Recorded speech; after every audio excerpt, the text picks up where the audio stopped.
कल और आज बस में राहुल जी विभिन्न नागरिक संस्थाओं से मिले। अलग अलग समुदाय की संस्थाएं हैं। ये मणिपुर की हकीकत है। एक ज़माना हुआ करता था जब हम मणिपुर आते थे तो हम मणिपुरी संस्थाओं से मिलते थे। आजकल हमें अलग अलग समुदाय के संस्थाओं से मिलना पड़ रहा है।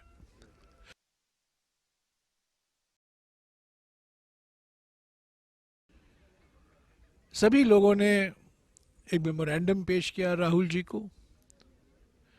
सभी ने कहा, ये मांग की कि मणिपुर में एक संवेदनशील, पारदर्शी, जवाबदेही और सशक्त शासन की जरूरत है। ये ऐसा राज्य है, एकमात्र राज्य है जिसके 2 मंत्री पिछले 8 महीने से मणिपुर से लापता हैं। वो ऑनलाइन काम कर रहे हैं, डिजिटल इंडिया को और ऊंचे बढ़ा रहे हैं। मणिपुर में नहीं है ये 2 मंत्री, और कहीं हैं, गुवाहाटी में, दिल्ली में, बेंगलोर में, कहीं भी हो सकते हैं, न्यूयॉर्क में। ऑनलाइन काम कर रहे हैं। कमाल का मंत्रिमंडल है। ये ऐसा मंत्रिमंडल है जिसका मुख्यमंत्री आज तक प्रधानमंत्री से मिल नहीं पाए हैं। जन्मदिन मुबारक ट्विटर से दिया गया, फोन करके दिया गया, डिजिटल मुबारक दिया गया। यहाँ के राजनीतिक पार्टियां, अलग अलग पार्टियां हैं यहाँ करीब 14-15 पार्टियां हैं।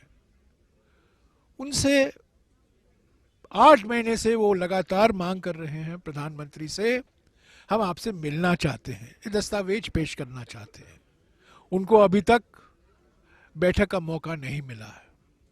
मणिपुर में यहाँ की जो महाराजा का परिवार हुआ करता था, उसी का एक सदस्य राज्यसभा का बीजेपी सांसद है। वो प्रधानमंत्री से नहीं मिल पाए हैं। मंत्रिमंडल, केंद्रीय मंत्रिमंडल में एक मिनिस्टर ऑफ स्टेट हैं विदेश मंत्रालय के, अच्छे आदमी हैं, वो यहाँ के सांसद हैं, लोकसभा सांसद, वो मिले नहीं हैं प्रधानमंत्री से। कोई ऑल पार्टी मीटिंग नहीं बुलाई है प्रधानमंत्री ने। और आप सब लोग जानते हैं, कांग्रेस पार्टी ने अविश्वास प्रस्ताव लाया लोकसभा में अगस्त के महीने में।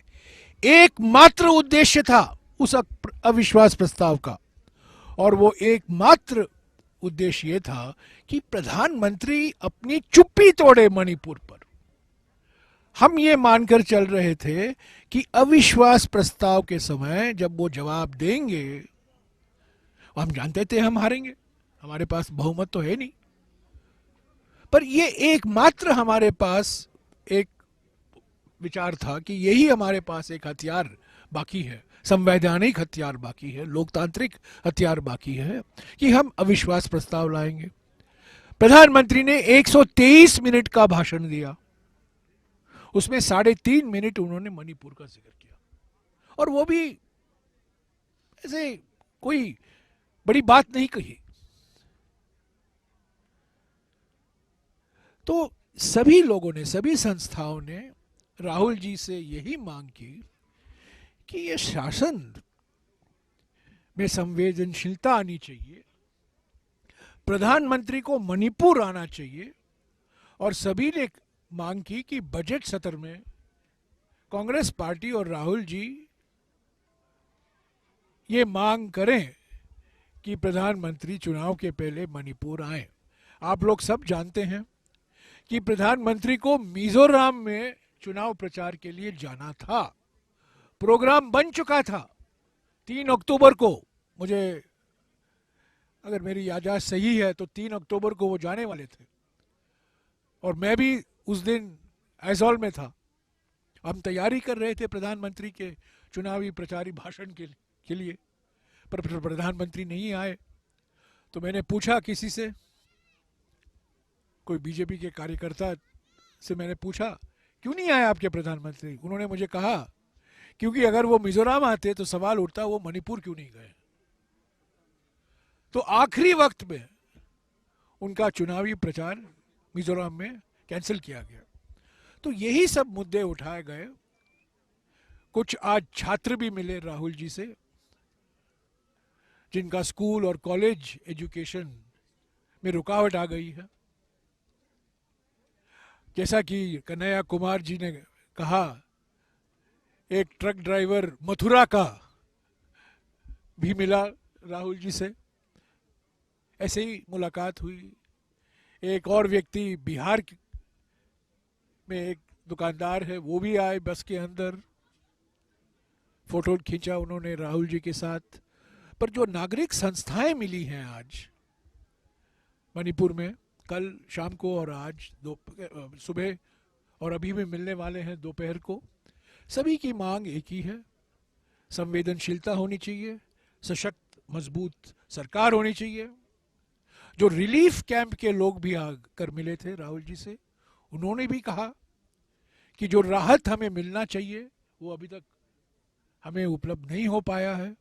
वादे बहुत किए गए हैं पर वो पूरा नहीं हो पाया है।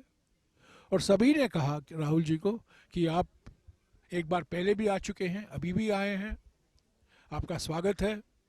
हम पहचानते हैं कि आप हमारी दर्द और पीड़ा को महसूस करते हैं, क्योंकि बार बार राहुल जी ने जो कहा है और मैंने भी दोहराया है और कन्हैया जी ने भी कहा है, मणिपुर की पीड़ा, मणिपुर की संकट देश की पीड़ा और देश की संकट है। ये सिर्फ मणिपुर तक सीमित मसला नहीं है। ये बंटवारे की राजनीति जो की गई है, ध्रुवीकरण की राजनीति जो की गई है, समाज को बांटने की राजनीति जो विश्वास रखती है आरएसएस और बीजेपी, उसी का नतीजा हम देख रहे हैं। फरवरी 2022 में मैं इम्फाल में 1 महीने तक रुका था जब चुनाव चल रहा था। भारतीय जनता पार्टी को 2/3 बहुमत मिली, 2/3 अभूतपूर्व जनादेश मिला उनको। और देखिए 1 साल के अंदर वो जनादेश क्या हुआ। 3 मई से आप देख रहे हैं मणिपुर में जो सामाजिक सद्भावना दिखाई दे रहा था वो बिगड़ गई है। लाखों लोग, परिवार विस्थापित हो चुके हैं। 300 से भी ऊपर लोग मारे गए हैं। तो इस वातावरण में भारत जोड़ो न्याय यात्रा का आना, सभी समुदाय के लोगों ने इसका स्वागत किया है कल और आज सुबह। और राहुल जी ने एक ही बात कही। राहुल जी यात्रा के समय बोलते कम और सुनते ज्यादा,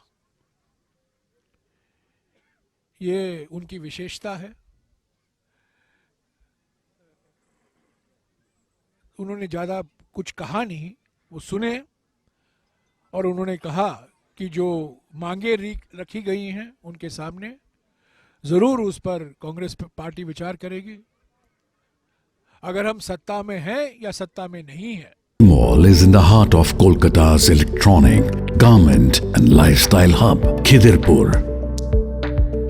K-Mall, which is designed as a world-class mall, is the outcome of endless effort of our experts, combined with modern superb